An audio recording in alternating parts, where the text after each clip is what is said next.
Bonjour à tous. En quelques minutes, on va essayer de discuter des différents dispositifs d'oxygénation qu'on pourrait être amené à utiliser dans l'unité. Alors, on l'a déjà fait en présentiel pour ceux qui pouvaient être là. Cette vidéo permet de, par exemple aux équipes de nuit, de récupérer quelques informations et bien sûr, je suis à votre disposition si vous avez des questions. Donc on va essayer de balayer et de passer en revue les différents dispositifs, les lunettes, les masques simples, les masques à effet Venturi, les masques à réservoir, qu'on appelle aussi masques à haute concentration. On dira un petit mot mais rapide de l'oxygénothérapie à haut débit parce qu'on en parle beaucoup et puis parce qu'il faut savoir que c'est un dispositif que l'on utilise aux soins intensifs ou en réanimation, mais c'est clairement pas un dispositif à utiliser dans les étages. Et puis on rediscutera l'oxygénation pour finir.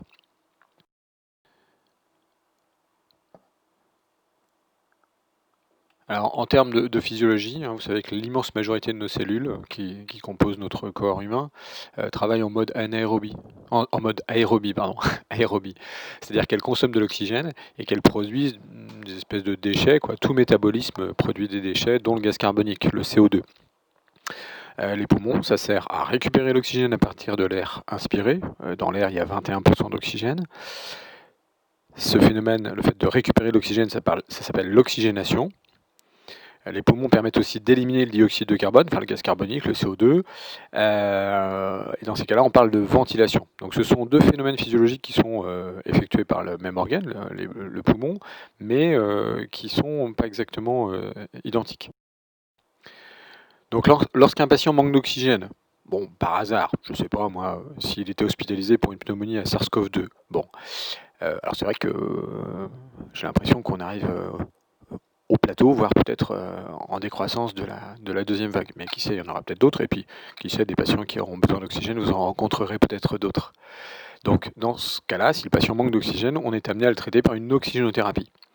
En revanche, parce que le patient a une insuffisance respiratoire, parce qu'il a des problèmes neurologiques, ça se voit par exemple aussi en neurochirurgie, et que la commande respiratoire ne fonctionne pas bien en cas de tumeur cérébrale ou autre, ou bien simplement parce que le patient a une pneumonie qui s'aggrave et qu'il est en train de s'épuiser, alors il peut avoir du mal à éliminer son CO2. Dans ces cas-là, il faut l'aider.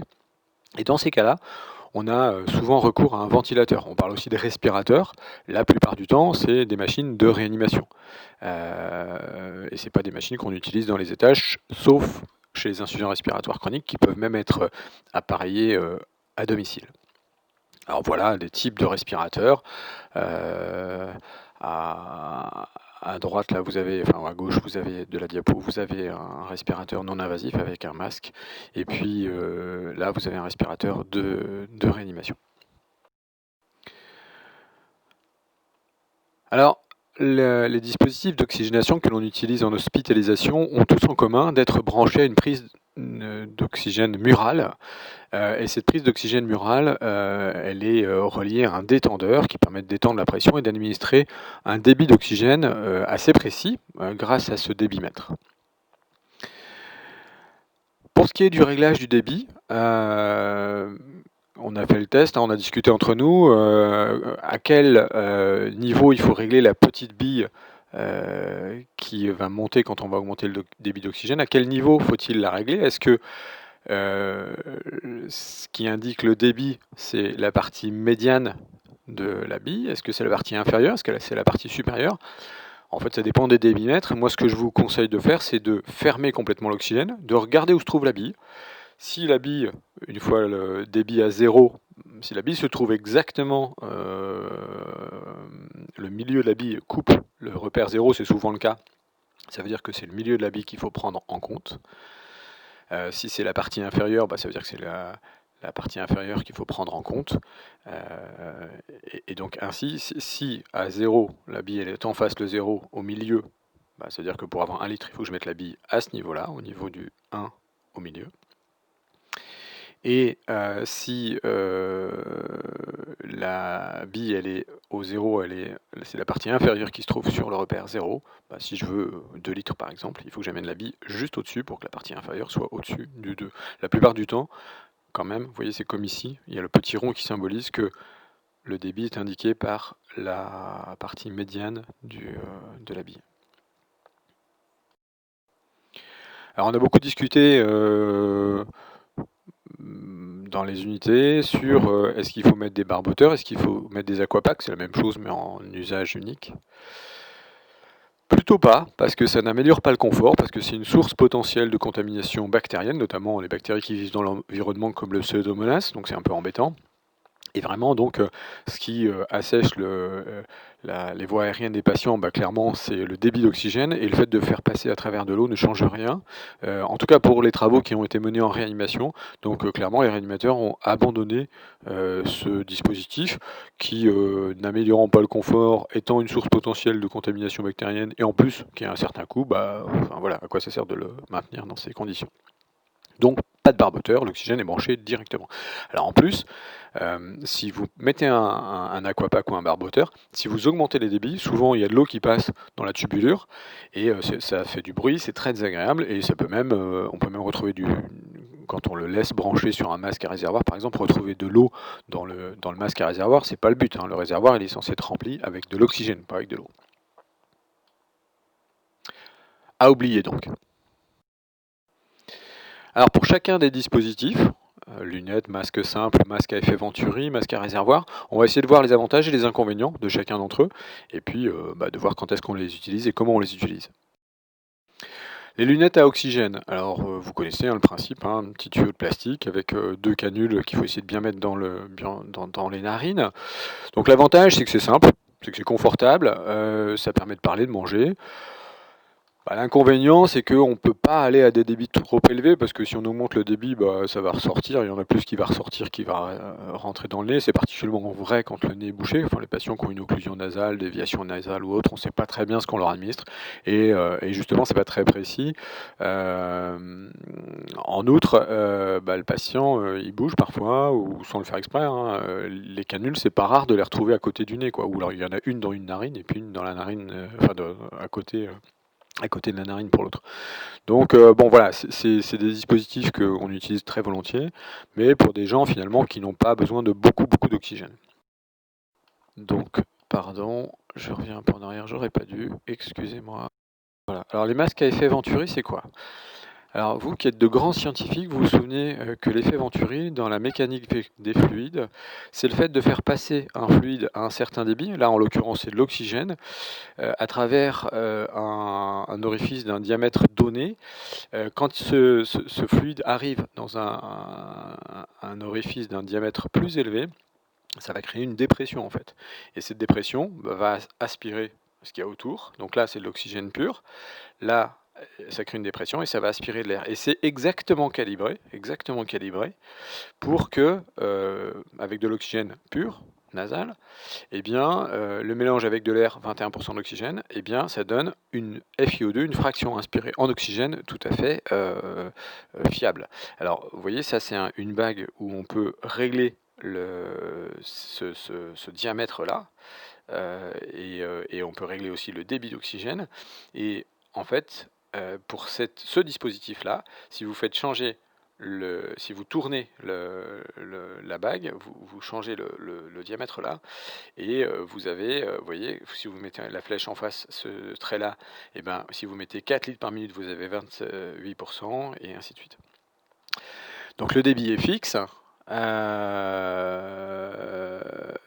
Il y a donc cette dépression qui aspire l'air, et puis on a ce mélange, et on obtient donc quelque chose qui est assez précis. Alors, les distributeurs fournissent des couleurs différentes pour qu'on puisse bien identifier les bagues, mais il n'y a pas de dénomination internationale reconnue. Souvent, ça c'est le 50%, le 40%, ça c'est souvent le 28 ou le 35, ça c'est plutôt le 24 et le 31, ou peut-être 31, peut-être 24 et 28, ça dépend.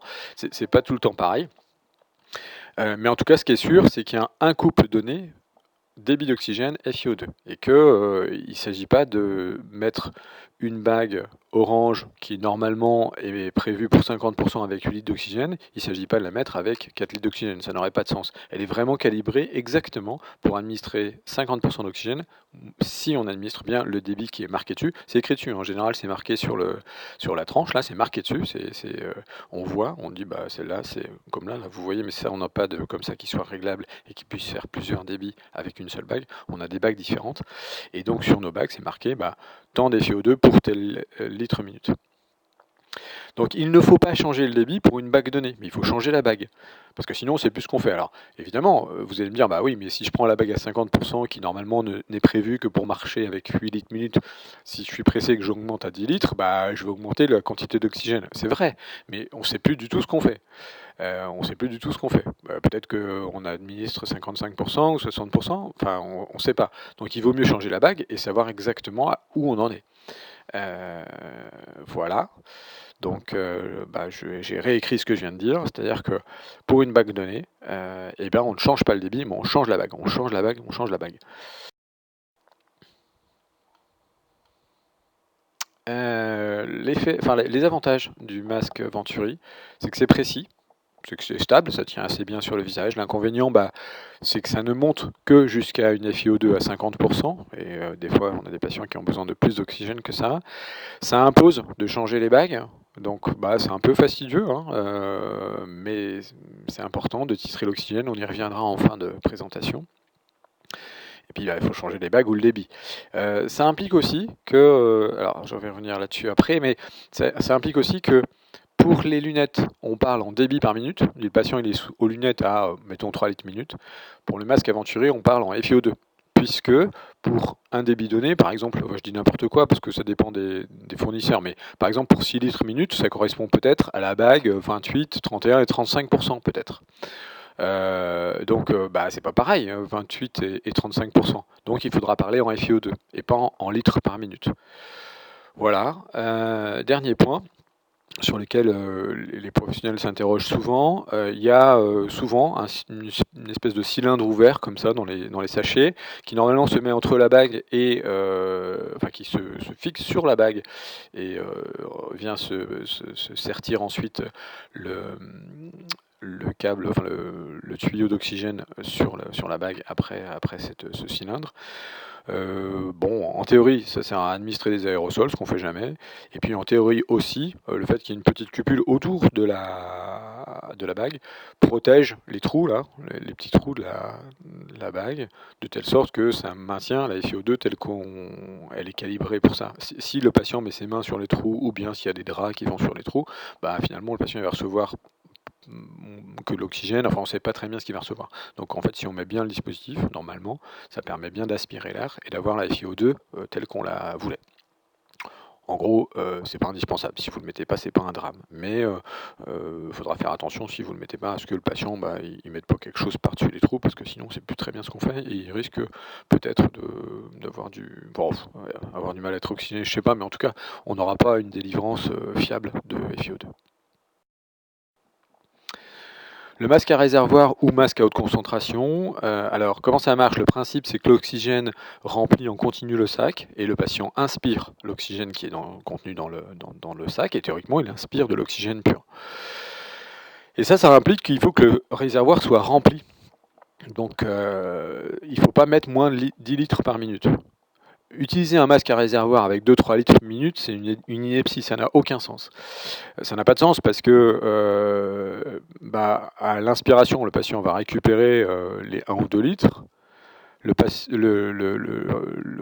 réservoir ne va pas avoir le temps de se remplir suffisamment et à l'expiration, le patient il va expirer dans le sac et puis au coup d'après, il va inspirer ce qui vient d'expirer, ce qui n'a vraiment pas de sens. Alors c'est pas tout à fait vrai parce qu'il y a des systèmes de valves qui normalement protègent de ça, mais voilà, clairement, il ne faut pas utiliser un masque avec moins de 10 litres par minute. Si le patient ne désature pas à 10 litres par minute, peut-être qu'il faut le remettre sous un masque Venturi, ou alors aux lunettes, qui sait. Il ne faut pas que le masque se déprime à l'inspiration. C'est un vrai bon signe de gravité quand le patient il déprime son masque à l'inspiration. Si c'est le cas, si à l'inspiration vous voyez une espèce de respiration comme si le masque respirait lui-même, enfin il se déprime à l'inspiration, il se regonfle, il se déprime, etc. Si c'est le cas, c'est-à-dire que le patient il a une demande ventilatoire qui est importante, il faut augmenter le débit d'oxygène. Et ça, il faut savoir qu'il y a un effet débit sur l'oxygène.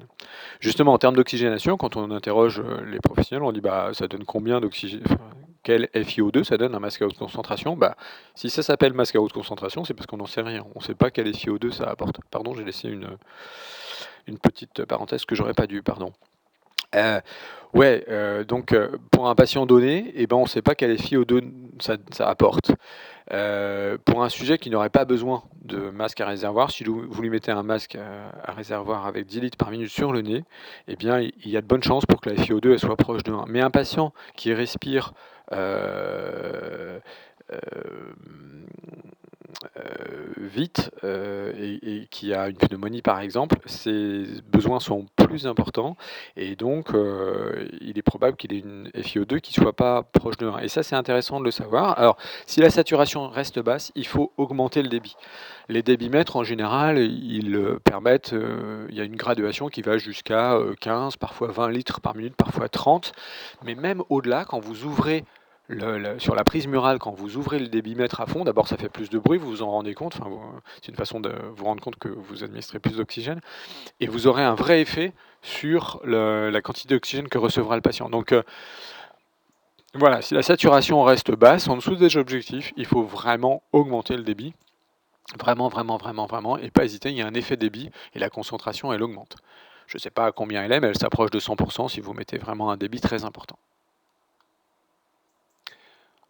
Pour mémoire, pas moins de 10 litres par minute, pas de masque qui se déprime à l'inspiration, et sinon, et en particulier si la saturation est basse, il faut augmenter le débit d'oxygène.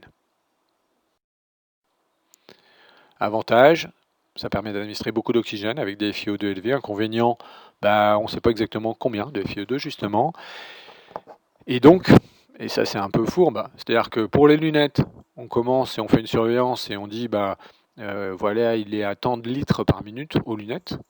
Au masque Aventuri, on a dit que c'était mieux de parler en FiO2.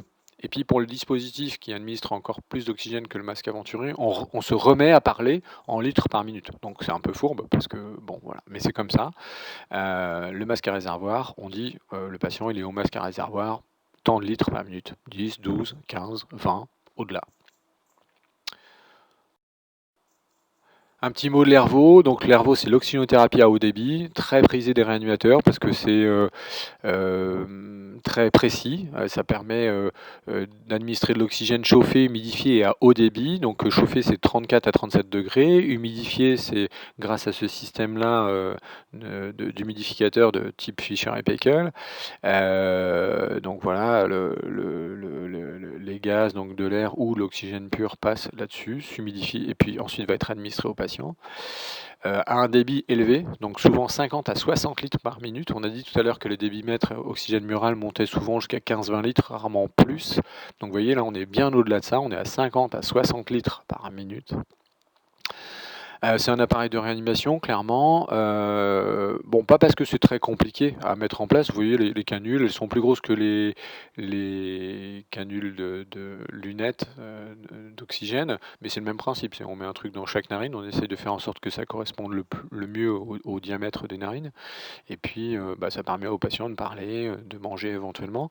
Et quand je dis que c'est un appareil de réanimation, c'est pas parce qu'on ne veut pas prêter nos jouets, mais c'est parce que si le patient il a besoin de ça, c'est en général qu'il a une saturation qui n'est pas géniale, une oxygénation qui n'est pas géniale, et ça nécessite une surveillance rapprochée parce que c'est des patients qu'on risque de devoir intuber dans les heures qui viennent. Voilà, quels objectifs de saturation? Ça dépend. La plupart du temps, on a dit pour le SARS-CoV-2, le Covid, que c'était 92-85, mais ça dépend. Je veux dire, si les gens sont âgés, s'ils ont des antécédents respiratoires, on sera peut-être amené à des objectifs plus bas. Donc ça, il faut exiger des médecins qu'ils vous donnent les objectifs de saturation à atteindre. Et bon, autant il n'y a pas de problème quand le patient est en dessous de la borne inférieure, l'oxygène est augmenté. Mais il faut toujours, toujours, toujours penser que si on est au-dessus des objectifs, il faut essayer de baisser. Et parfois même, on essaye de baisser parce que le patient a 95-96 de SAT dans ces objectifs-là. Et puis on se dit, si ça se trouve, avec un peu moins d'oxygène, il restera dans les objectifs. Et je pourrais baisser l'oxygène. Pourquoi c'est un objectif? Parce que pour certains patients, alors les insuffisants respiratoires chroniques par exemple, trop d'oxygène, ça peut être nuisible. On n'a pas le temps de s'étendre là-dessus, mais voilà. Et puis surtout, et ça c'est le plus important, si le patient il n'est pas très grave, on lui met d'emblée un masque à haute concentration et on lui met 15 litres par minute. S'il se dégrade, bah, il va falloir un certain temps avant qu'on se rende compte. Alors que si on l'avait juste titré avec, au plus près de ses besoins, on avait juste mis, il avait besoin de 1 litre d'oxygène pour être dans les objectifs, s'il se dégrade, on va s'en rendre compte beaucoup plus vite. Alors que finalement, si on l'avait mis d'emblée sous masque à réservoir 15 litres par minute, ben, on n'aurait pas pu voir la désaturation, l'augmentation de la fréquence respiratoire. Donc titrer l'oxygène, c'est vraiment important et c'est un objectif, vraiment. Il faut baisser, quand on peut, quand on est dans les objectifs de saturation, il faut baisser la quantité d'oxygène pour arriver jusqu'à de l'air ambiant.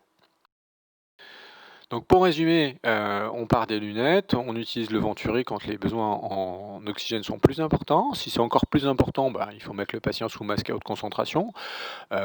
On a dit dans les signes de gravité qu'un patient qui était sous masque à Venturi à 50% ou sous masque à haute concentration ne devrait théoriquement pas rester dans les étages, sauf si on a décidé que c'était le maximum qu'on ferait pour lui et qu'on n'envisagerait pas de réanimation, mais sinon il faut le surveiller de plus près.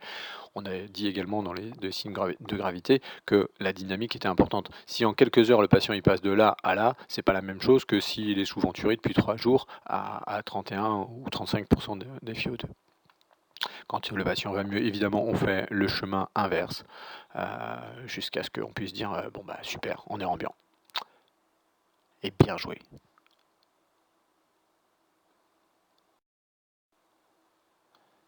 Petite question subsidiaire, puisqu'on a abordé l'oxygénothérapie. Vous partez au scan avec un patient Covid sous oxygène, vous partez avec une bouteille d'oxygène normale, quoi. Combien de temps est-ce qu'elle va tenir? Voilà la bouteille. Alors c'est pas forcément ce niveau-là d'oxygène, parce que là vous allez me répondre, bah là on est dans le rouge de toute façon, 50, 100, 150, 200 bars, ça va pas le faire. Mais quand bien même elle serait dans le vert, combien de temps avez-vous pour aller au scanner?